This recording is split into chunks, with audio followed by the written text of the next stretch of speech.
Hello viewers, আসসালামু আলাইকুম।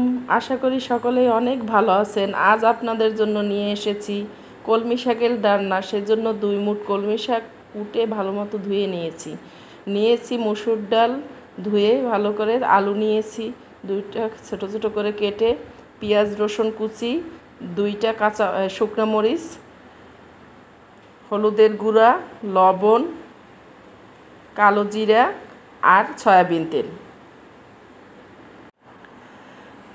এখন মসুর ডালটা সেদ্ধ করে নেব। সেজন্য একটা কড়াইতে মসুর ডালটা দিয়ে তার মধ্যে কিছুটা পানি দিয়ে দেব। তার মধ্যে একটু লবণ আর হলুদ গুঁড়ো দিয়ে দেব।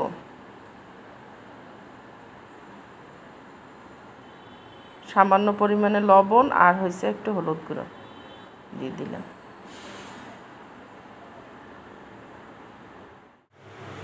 ডাল সেদ্ধ করে ঢেলে নিয়েছি। 2-3 টেবিল চামচ তেল দিয়ে নেব কড়াইতে।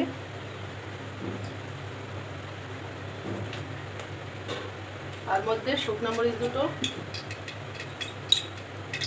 1/2 টিস্পুন কালো জিরে দিয়ে ভেজে নেব।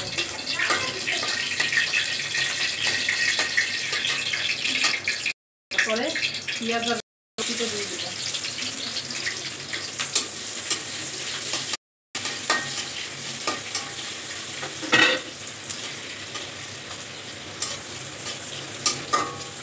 হালকা করে ভেজে নেব।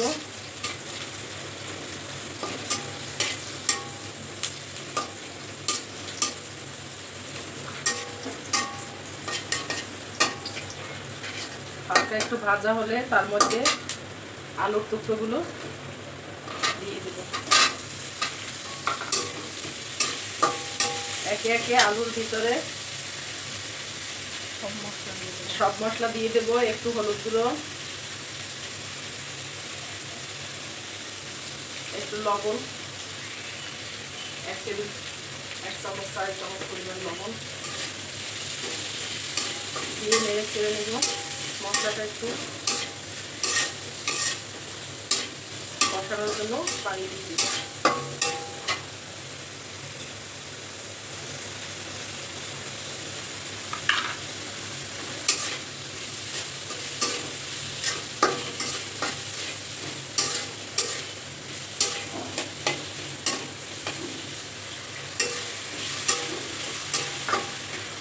আলুটাও একটু সেদ্ধ করে নেব।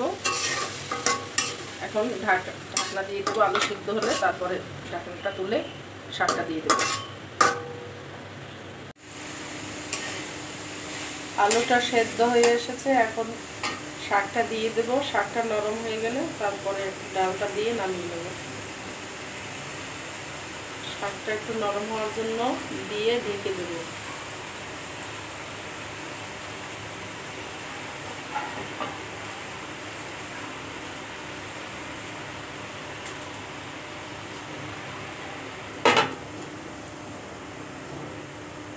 ঢাকা দিয়ে দিলাম। একটু নরম হলে তারপরে ডালটা দিয়ে দিব। শাকটা নরম হয়ে গিয়েছে, এখন ডালটা মিশিয়ে দেব। শাকটা প্রায় হয়ে গেছে, এখন ডালটা মিশিয়ে দেব।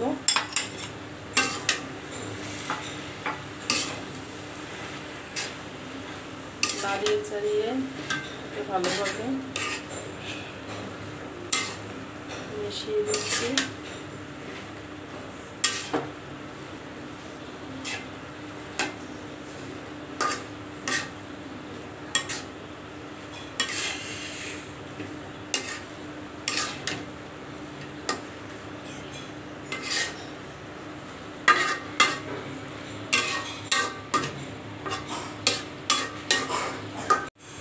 এটাকে একটু সময় 2 মিনিট ঢেকে রাখবো। 1 মিনিট বা 2 মিনিটের মতো ঢেকে তারপরে আবার উঠিয়ে নেব। হয়ে গেল আমাদের কলমি শাকের ডালনা রান্না করা। প্লিজ লাইক বাটনে প্রেস করে দিবেন এবং আরও নতুন ভিডিও পাওয়ার জন্য সাবস্ক্রাইব বাটনটি অন করে দিবেন। আল্লাহ হাফেজ।